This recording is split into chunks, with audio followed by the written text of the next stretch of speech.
I have been watching, I have been receiving communication even from our principals on something that is very appalling.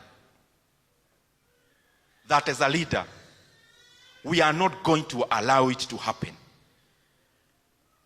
That the Ministry of Education, the government of Kenya, has sent a circular to our principals, purportedly referring to a Gazette notice of 2015, wanting to reduce capitation to our day schools, day secondary schools, from 22,000 to 12,000 shillings. I want to assure you, as a member of parliament, I will do everything possible within my powers to make the government rescind that decision.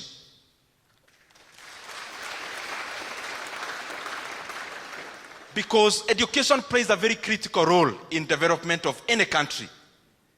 In a country like Kenya, ambayo mapato iko chini, I know firsthand because of Kiharu Masomo Bora that even some parents cannot even afford to pay the 1,000 shillings we charge for school fees.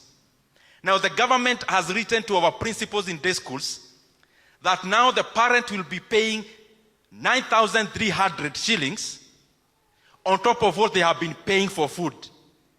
And therefore they are taking the fee for day schools from what was around 12,000 across the country per year, that the learners will be made to pay over 20,000 shillings per year in our day schools. We cannot allow that to happen. Kwa sababu huyu mtu ambaye anaambiwa alipe hiyo fedha akikosa, huyo mtu atakuwa gharama kubwa hata kwa nchi kama hatapata elimu.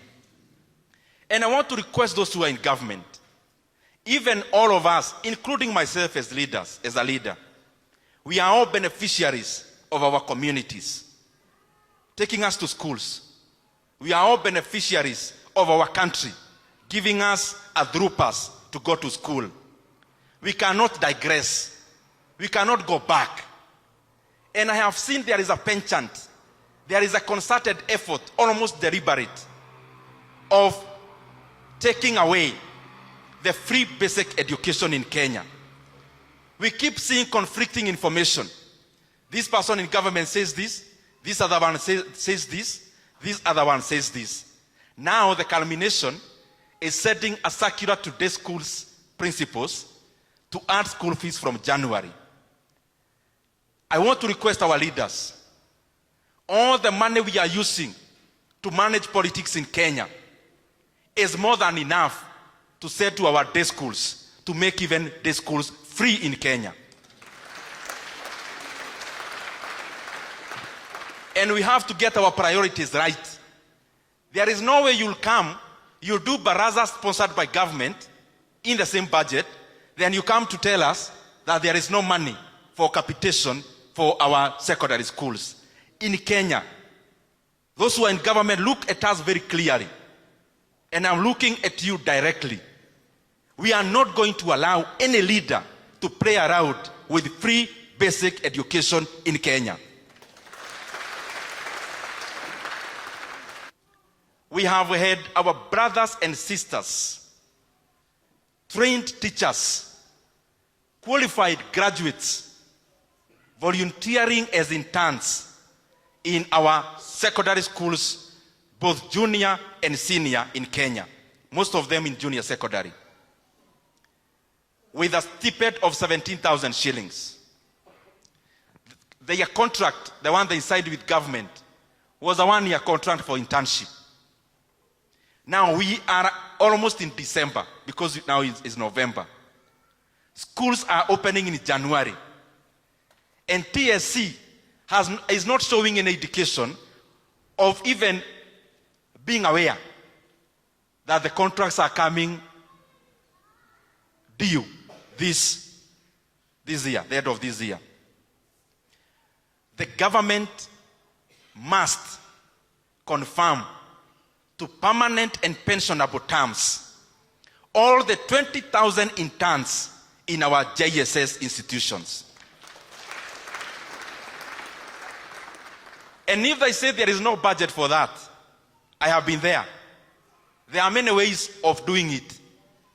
The government has a leeway of spending up to 10% of the money outside of the budget. Under the article called 223, they can bring to Parliament for ratification later. So TSC tafadhali, all the JSS interns must be confirmed into permanent and pensionable. If you don't have the budget, as members of Parliament, we are giving you permission, sped, we will ratify later. But as of now, give indications on confirming them to permanent and pensionable terms in January next year. We need to come back to our basics. Let us come to our basics. Siasa itajisort kama tutafanyia wananchi kazi. Wachana na kumanage siasa kutumia billions of money hidden in many confidential votes. Remove that money from those confidential votes. Confirm JSS interns.